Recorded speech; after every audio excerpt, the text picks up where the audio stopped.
అవమానాలనే ఛాలెంజ్గా తీసుకొని రాత్రింబగళ్ళు కష్టపడి చదివింది.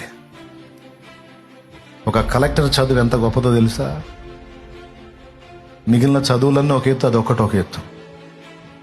మామూలు చదువుల కంటే ఎక్కువ గంటలు కేటాయించి చదవాలి. దానికి చదివింది. 6 అడుగుల వాళ్ళు ఆమె అనుకున్నారు ఏమేమో ముందుంది. కారణం ఏంటో తెలుసా? ఏమని చదివినంత వాళ్ళు చదవాలా?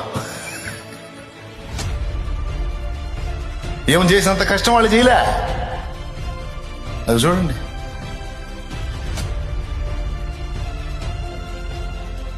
అబ్దుల్ కలాం ఆయన చేతో ఆయన చేయని పట్టుకుని చూడండి పోయి. ఆమె పొట్టితనం, ఆమె దీనస్థితి ఆమెకు అడ్డుబండగా లేదు. 6 అడుగుల వాళ్ళకి సవాల్ ఇచ్చింది.